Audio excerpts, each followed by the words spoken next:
జరుగుతుంది, జరగండి. నవీన్ ఇక్కడ ఫిష్ కడుగుతున్నాడు. హైదరాబాద్ మొత్తం వేస్ట్ అసలు.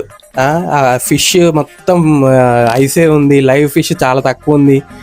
రామ్నగర్ మార్కెట్ పోయిన ఆడ కడుగుతుర్రు, అసలు ఆ గలీజ్ అసలు చూస్తే తినబుద్దే కాలేదు. అసలు ఎంత గలీజ్ కడుగుతురు అంటే అంత గలీజ్ కడుతురు, ఒక్క చుక్క వాటర్ లేకుండా కడుగుతురు. అందుకే ఈడ తెచ్చి కడుగుతుండు. ఇక నవీన్కి వచ్చి కడగడం. నగర్లో ఏది బాలే ఫెసిలిటీ అని చెప్పి ఈడ తెచ్చి కడుగుతుండు. ఈడ జస్ట్ ఒక ఆమె ఇట్లా పొట్టు కొడుతుంది, ఒక ఆయన ఏమో కట్ చేసి ఆడబడేస్తుంది. అంతే కథ, అదే తీసుకొని రావాలి. అదే ఇంటికాడికి వచ్చిన తర్వాత సరిగ్గా క్లీన్ చేసుకోకుండా తినేస్తారు అంతే. ఇక ఇప్పుడు ఇదంతా క్లీన్ చేసినాక ఇక్కడ ఎంత స్మెల్ వస్తుందో. నా వాష్ ఏరియా మొత్తం ఖరాబ్, కంపు పడుతుంది తెలుసా స్మెల్, ఘోరం. I can't. నేను ఏదో ట్రై చేస్తున్నా తీయడానికి, నాకైతే వామిటింగ్ వస్తుంది స్మెల్కి. జరుగు.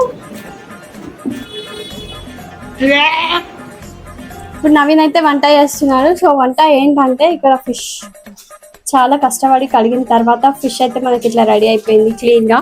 ఇప్పుడైతే ఇది వంట చేస్తాడు, ఇది ఫిష్ ఫ్రై చేస్తాడంట. సో దానికోసం మసాలా ప్రిపేర్ చేస్తుండు మిస్టర్ షెఫ్ నవీన్. మసాలా చేసిండు, గరం మసాలా ప్రిపేర్ చేస్తుంది ఫ్రెష్గా.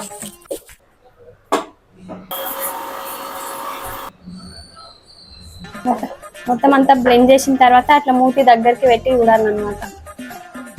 అప్పుడే తెలుస్తుంది మంచిగా బ్లెండ్ అయిందా లేదా అని. Very good.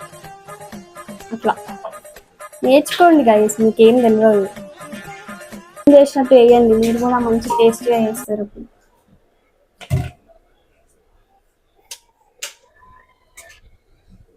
అది వచ్చేసి అల్లం, జింజర్ గార్లిక్ పేస్ట్. అట్లా చేతితో తీసి అట్లా వేయాలి. డబ్బాలన్నీ తీసి కింద పెట్టుకోవాలి. అట్లా అట్లా చేతిలో సాల్ట్ వేసుకొని వేయాలి. డైరెక్ట్ స్పూన్తో వేస్తే అంత టేస్ట్ రాదు, అట్లా చేతిలో వేసుకొని వేస్తే చాలా టేస్టీగా అవుతుంది ఫిష్ ఫ్రై. కారం కూడా అట్లా చేతిలో వేసుకొని, అది ఇలాగే వేయాలి, చేతిలో వేసుకోవద్దు కారం, డైరెక్ట్ చెంచాతోనే అందులో వేయాలి. నేర్చుకోండి గైస్, మీకేం తెలియదు.